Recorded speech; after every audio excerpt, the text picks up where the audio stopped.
You ready, Bill? Slide. All right. So I'll call to order our regular meeting for the month of April for Rose Valley Borough Council. We'll start with the Pledge of Allegiance. It's already up. I pledge allegiance to the flag of the United States of America, to the republic for which it stands, one nation, under God, indivisible, with liberty and justice for all. First up on the agenda is approval of minutes for our March 2026 meeting. The minutes are in our packets and were distributed previously via email. Is there a motion to approve those minutes? So moved. Is there a second? Second. Any comments, questions, corrections needed? All in favor of approving the minutes? That carries 5-0. And thank you for printing these, Paula. I find it handy to have these to look back at. That brings us to public comment. Any public comment? The Yeah. microphone's here. Oh, I yeah. don't need a microphone. Bob Sawicki, White Pine Lane. Good to see all of you. It's been a while. I have not been following things closely, but I noticed that tonight, one of the agenda items was the pathway project. And so I'm here to voice my strong support for the road pathway project. I can't tell you how many times I've risked my life walking down Rose Valley Road to get to the train station or to this place. I know, yeah, you could say you can drive to the train station, but now that COVID's over, oftentimes that lot is full. You can't park your car there. So when I see people walking to and fro on Rose Valley Road, it's just to teach at school in Rose Valley, go to various places around here. And I think it's, since we can do it and there's a way to do it and we have got the expertise now to do it, I hope that it gets done. That's really what I'm here for. And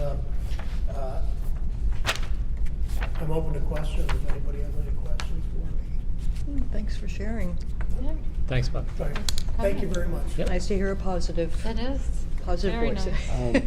Mr. Chair, Yeah, I have a procedural question. sure. A neighbor of mine in Todd Morton had expressed a plan to attend tonight to express a public comment. And I don't know if it's appropriate for me to, he's not here for whatever reason, but I would like to have that public comment shared with the council. Okay. Should I do that now? What does it relate to? It relates to a crossing on Brookhaven Road because his young son has best friends in Wallingford and has to cross Brookhaven Road at the bottom horseshoe of Todd Morton Drive, which is a horseshoe, and it's the part of the horseshoe that's farthest away from Rose Valley Road, where there is a crosswalk painted Right. on Brookhaven Road. And he's a resident of Rose Valley, and I don't know what the rules are. I mentioned that you have knowledge of this from being at Nether Providence and just by virtue of your spirit, your experience as a lawyer and an engineer. But his wish, and I know it's shared by others of my neighbors, is that somehow there be a crossing with flashing lights or something that is a higher level of safety, because he has to drive his son, who's less than 10, and he's not comfortable him crossing Brookhaven Road at that age. Yep. And I mentioned this to several other people, and I know that there's a high level of interest in that in my neighborhood. So I'm just sharing that. Is the ask then for something during school hours, school opening and school closing, or that at all times there would be a flashing light? No, I think his interest is, as a parent, is to have some device like they have in Swarthmore, where you can push a button and create a flashing light. And that's also true on Rose Valley Road as you travel between Brookhaven Road and Providence Road. And that's all I can share. So I think you just made your public comment, which is perfectly fine. I'm sorry. No, that's I good. didn't know I didn't know how to handle it. Yeah, at least half that road is in Nether, so I think we would have to coordinate that with Nether. I I- don't know which side of the road the municipal boundary's on, because it's not always the center line. So I think we'd need to look at that, and then we'd need to talk to our state rep as well to figure out what the process is, because that's a state road. As are the other ones you mentioned, but you Right. can't just put them on. No, of course You not. need PennDOT approval. Well, I'll be happy to pass that along to him. I said, Okay. you're a resident of Rose Valley, so it's relevant to Rose Valley. Mm-hmm. But I said it's also relevant to Nether Providence. Okay. And I know there's a lot of people who with young children now who Yep. would like that. Now, it's Okay. awkward because there's no sidewalk on the Right. Wallingford, on the Nether Providence side, but there is a wide space. Yeah, there's a wide shoulder on both sides of Brookhaven Road. Right, but that's, there's a painted crosswalk there and Paula, do you happen to know where the municipal boundary is on Brookhaven Road? Not right off the top of my head, but I have maps in my Okay, office. so we'll figure that out. I think it actually wanders at one point because the road turns. It does, I know it does. I know that. the- It there's doesn't parcels stay that- on the road. Right. Yeah, It's actually kind of triangular there, it's like, all of, I have a feeling, I don't know if that lower entrance of Todd Morton Drive comes out onto any part of the road that's owned by Rose Valley. Because I think that there's like this narrow triangular shape that goes up and sort of then goes to the middle of Brookhaven Road and then comes back over. Yeah. But I have maps. Okay. And I'll look and. So we'll and figure that out. I'll see what, I'll talk to my lady at PennDOT and I'll talk to Leanne Kruger too, and see what. okay. okay. Thank you very much. Any other public comment? That takes us back to you, Sorry. Environment and EAC. So, as reflected in the minutes from the last meeting, I'll just repeat. We have the Free the Trees from English Ivy upcoming this weekend on April 11th with a rain date of April 12th. A huge shout out to Kathy Sawicki, who has been leading this for some years now, and I just want to comment that this is a wonderful example, in my opinion, of patient persistence and repeated communication.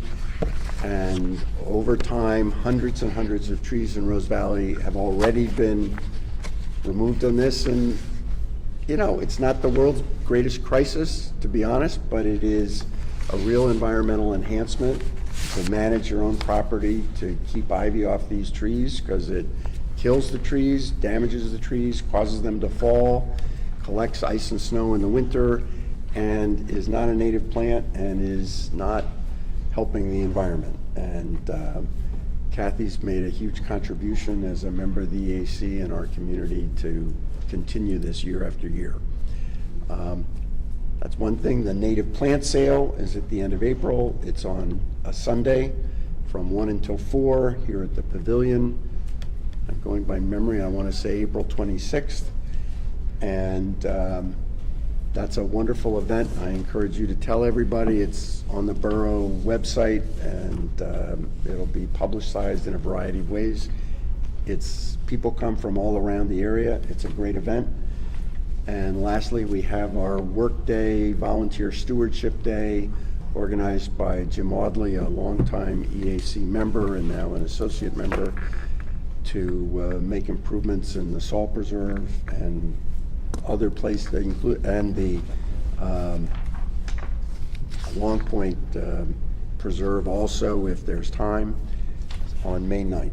So, and lastly, I'll say that we're implementing, with Bill Hale's help and the Scout Troops' help, arrangements have been made, and also thanks to Paula, to purchase 3 Native American plum trees to be planted in the Valley Green by an Eagle Scout as part of the project, and using funds contributed to the borough by the Winklevoss Charitable Fund, for which we're most grateful. And also we're implementing the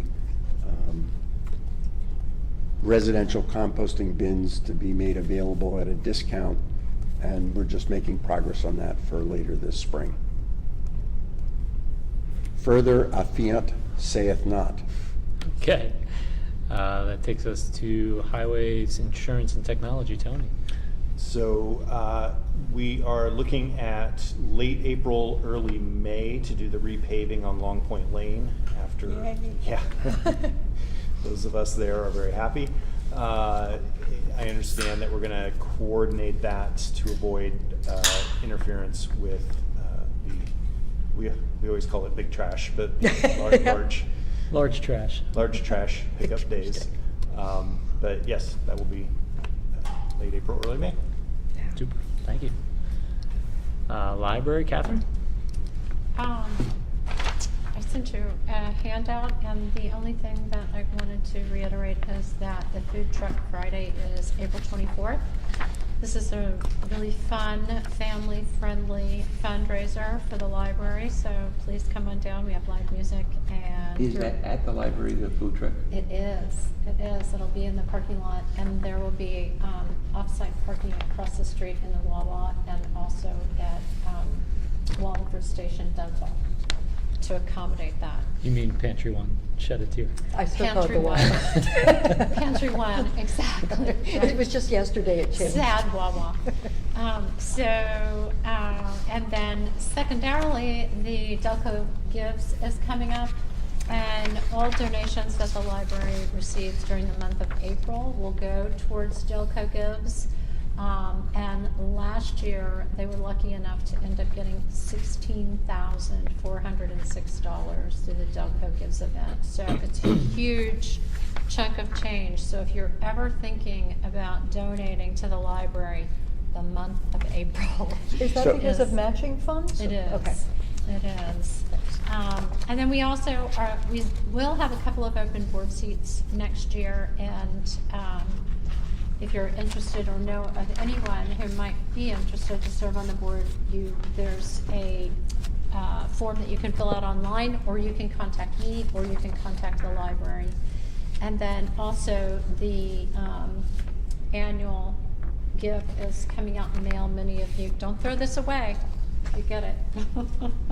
Fill it out and send it back. That's what it looks like. That's it. Thank you. Takes us to public safety. Cheryl? Last month, there were no reported incidents to state police. Nice quiet month and safe Rose Valley. There was one automatic fire alarm. There is no news on Town Watch. The most important thing I wanted to talk about is that the movement for an emergency medical services authority is continuing, and there's an important meeting on April 30th. And I have information I just got to be posted on the website. And it will be at Strathaven at 7 p.m. and the precise room and details will be in this for the website. And as well, I have something that we can send to all the borough residents, Paula. That's fine, just get it. So it's important that residents go because here's an opportunity for them to ask their questions and to, hear things. But also, if anyone on this council can attend, they're hoping that there will be a good showing of local politicians that also can ask their questions. Some questions, if there are questions in the information that I sent you, might be aired in advance of the meeting. But I think it would be good for all of us to hear what questions people in the community have and what their response is, so that we can kind of take the temperature on how things are moving forward. What is the date of that again at April 30th. Thank you. So I will help, in these two ways to make sure that we get more than one notification so that everybody, gets pinged a couple of times so that they, have a chance to hear about it. Yes? I've heard rumors that Crozier Chester may reopen. I heard rumors that Crozier Chester Hospital might reopen, and if it does, would that affect this at all? you know? It's an interesting question. I guess it's still in a rumor phase, and so not enough certainty around that to count on it. So I think that this plan will continue to move forward, at least in terms of seeing if it's feasible. It might be, though, that if Crozier reopened and they offered emergency services, that there would have to be some renegotiation for what the catchment area was, what the responsibilities of this EMS authority would be. So it would be interesting. It would take them a while, though, even if there was clear movement to move forward, to get up and running and potentially recertified for ambulance services, emergency service. So that would be, I mean, I'm speaking off the top of my head, but from everything that I've heard about other emergency services winding up several years, this is moving quickly because Swarthmore is already certified, and because the media fire, so we're using existing certified locations, equipment, and people. So when it's all new, there's a lot of process, like getting, anyway. But Ron, your question would be a good one to ask on the 30th. Yeah, that's the sort of thing, yeah. And from Rose Valley, we've got. Anything else? No. Okay. That takes us to planning. Shannon's not here tonight, so I'll start the discussion and Mr. Hale can jump in as well. So the update on the pathway, as you remember, we awarded the contract, or awarded the work to Kenny Construction last summer, but we were waiting then for PICO to finish their work of, moving the poles and increasing the heights of the poles. That work is now done, so we're now ready to get moving on installing the path. Given the lapse of time, there's been escalation of costs, in particular with material cost and the fencing, because it's metal and metal prices have gone up. Aluminum prices have gone up. So in discussions with the contractor, we've been discussing whether we can make an adjustment to the contract price for that. We also talked about expanding the scope slightly so that it includes that next, that last downhill property, I'll say, the Cianci property, which is only like another 100 feet or so. 150 feet. 150 feet of sidewalk. So what the discussion for tonight is, are we okay with increasing the contract price a bit and with expanding the scope a little bit to capture that additional profit? What is a bit? 10%. 10%. And what number is 10%, that? well, is it 10% plus the scope expansion? No, and the scope, we're going to do the Cianci property, and there's a little adjustments on the Strines. The Strines, before we weren't going to go onto their property, but they are saying, well, you can come on and take down their old fencing on their property and their old gates and put up new fencing there. So there's a little more work on their property. So there's about $18,000 of additional scope, just new things we're going to do that we weren't going to do before. And there's a 10% increase in the overall cost that was bid before, which was $229,000.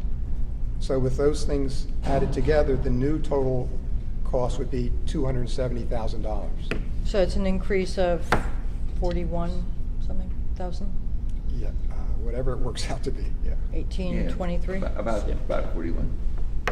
Now, just to review, we put this out for bid, and we got 3 bids. Premier Concrete bid $396,000.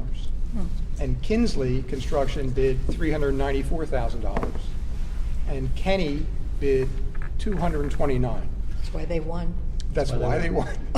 And they were interested in salvaging the estate fencing for their own purposes, and that's why they really liked this job. So we got a really very favorable price from them, and But we then told them the work's yours, but wait, and their costs have gone No, up in the understood. meantime. So from a fairness perspective, as long as we can do it, it makes sense to me. So there's money for this in the budget? Is there still, I mean, is this within the It's still set within the- aside funds? it's We still- have Yep. $326,000 Okay. of funding. Now, we still have some landscaping to do, so we'll still have like $56,000 for landscaping. That's a lot And of we don't landscaping. That's a lot of land, we don't expect Lot it of to plants. exceed that. Go to the plant sale. Get a We're deal. taking care of the impacted residents, is what the Okay. landscaping is. So, I'm by instinct in favor of accommodating changes in raw materials, and certainly the enhancement of scope has to be paid for no matter what, because that wasn't part of the original contract. I'm curious what the durational commitment was for the price quoted, if there was one.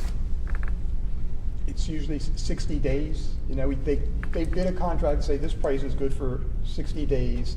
A lot of times you can, like on the Long Point Lane, they're flexible, but they want to be in the ballpark. They're not bidding to do it a year ahead. Exactly, so, Yeah. so that's just, that makes perfect sense to me, I was just asking. So there really is no contract, because they had a durational limit Yes. on what the price was good for. And now they're asking for an increase based on raw materials. And Now we're ready to do the contract. So they submitted a proposal, we awarded Which we that did, proposal. which was limited in time for its Right. price level. And now they're saying, because time has passed and raw materials have increased in price, putting aside the scope, because that's a separate issue, they're saying we want it, our price is no longer still good, and therefore our price is now X, and we're being asked to approve that. I'm in favor. Do we need to vote on that? Yes, there are several sections in the Borough Code that cover these things.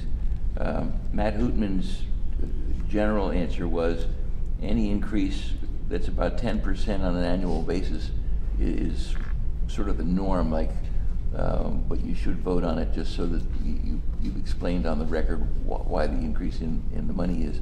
There's a separate section in section 1402 of Title 8 in the Borough Code that talks about the various ways it can be increased, with increase in all sorts of expenses and national rules.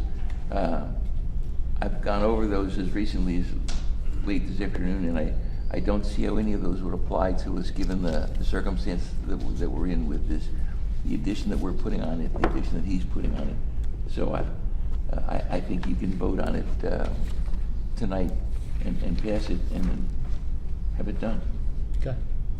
So is there a motion to authorize expanding the scope of the project to include the Cianci property and the price of the base bid by 10% as well? moved. Is there a second? Second. Any comments or questions? I'll just comment, there's a few other little changes besides the Cianci. We're going to have little bowls on top of the posts. That's another little cost. There's a little change on the Strine property. And the lock names, it used to be Say the that door. again, Bill? The- I didn't hear you. The lock names moved into where the Doyles used to be. The Doyles wanted a split rail fence. The lock names would like the state fence like everybody else. So there's a few little. Oh, I changes. see, so that changes the price. Yeah, yeah. And Okay. I also mentioned that we were doing really well until the war. And now the price of, when we asked for these quotes again, the war is on, I guess it's, I don't know. So the price of oil went up and the price of aluminum went up a lot. There's a worldwide crunch on aluminum, so. So I'll amend my motion to include the other things that the mayor just mentioned. Are you good with that as well? As the second? It's her motion, you're. Oh, right. You're okay with amending that? Yeah, I'd like to amend my motion to So you're include. second? No, she's the amendment. I'm the- Catherine's the second. Oh, okay. Okay. So you're both good with that? Mhm. Yeah, we are. All in favor? Carries 5-0 as well. Thank you. So I think that takes us, unless there's other comments or questions on that. Joe knew he was gonna be running late. I think he thought he'd be here by now, but that takes us to finances. I'll start with you, Chris. Yeah, sure. I mean, I can give the control. That's even report. better. We paid a number of bills tonight. Most are standard. The only notable bill is that we had to pay for the auditor who provides our financial information to the state. We do that once a year, and that was $15,790.84. And so that's kind of a large sum for the rather routine bills that we pay. Thank you. That's my report. Okay.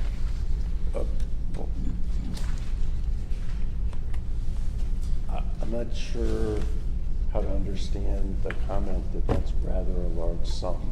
Well, Is that to say It's an appropriate sum. It's an appropriate sum. but it's larger than what we typically pay in a particular month?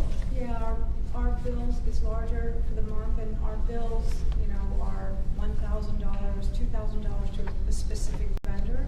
This is a large sum to a specific vendor. But it's a sum that you view as reasonable. It's a once a year, Leonard. But that's what I'm trying to understand. They do the audit in January, February, and then once the audit's clear, they send us the bill. Right, this is not out of, No, it's not out of the ordinary, and it's many days' work for the auditors. Okay. I was just trying to understand if it's out of the ordinary. It's From previous years. Right. Okay. No, Okay, no, it's got it. consistent. Thank you, Lynn. Any other questions? Okay. Is there a motion to approve the bills in our packet? So moved. Is there a second? Second. I will just mention that there is $1 in there that we're giving to PHMC to make it legal, that we're renting the Minquist Trail Monument parcel. So we're approving bills that range from $1 to the $15,790. Yes. Lynn flag. Vote on that specifically, Bill? It's just another bill. Okay. All right. Any other comments or questions? All in favor? Carries 5-0. Chris? Reads the book books, activity against your bank statements, and they tie. They died. So we have no winner. Okay. Nothing interesting.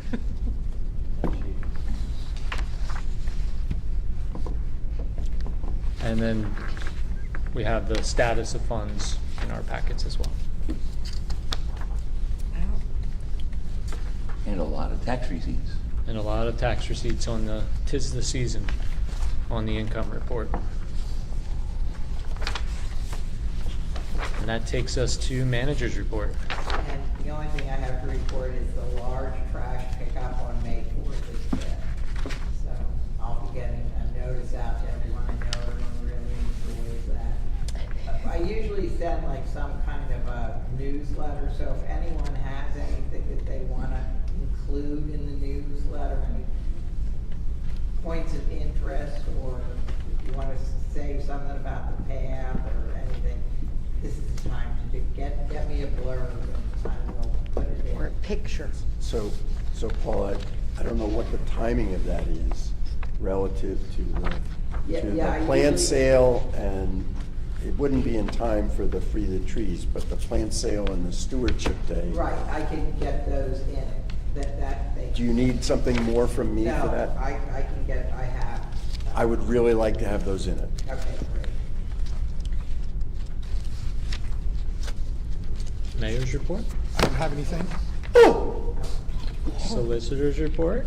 You all received my solicitor's report early this month because I came across that case that changed everything to do with what we can do at a meeting without it being on the agenda.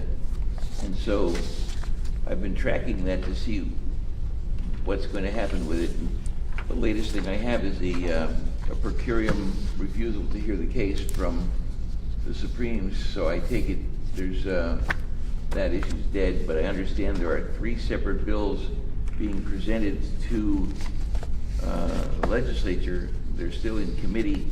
that will try to change it back in some fashion. For example, one of the bills says you can only change the agenda to approve emergency items.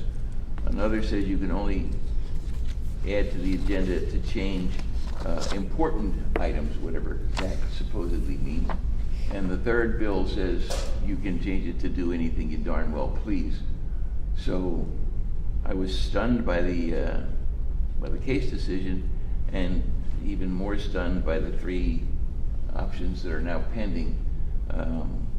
If anybody wants to waste their time reading this opinion, just type in the case name or Google it, and it's probably one of the worst opinions I've ever read, but it's the law. So keep in mind, if we need to, right now, there's no prohibition against adding to the agenda by simple majority vote of council at the meeting in question. Was that a statutory interpretation decision or a constitutional decision or what? Leonard, the best thing I can tell you is to read the decision. Okay, never mind. It looks like something was written by a second-year clerk. That's the best I Withdraw can my tell you. question. But it's done. Got it. Okay, does anybody want to amend the agenda then? All right. Just because we can. Just because here's your chance for this month only. All right, that brings us to adjournment. Is there a motion to adjourn? So moved. Is there a second? Second. I'm not even going to ask Leonard if he has any objections. No, you can't, there's no discussion. It's just a vote. I've kept All in silent. favor? We are adjourned. Oh, my gosh. Landscape. Let the record reflect I was here. We stopped at 8:04. Yes. This is a record. Moving. Maybe poorly written, but Every- it did come up Well, you should have. being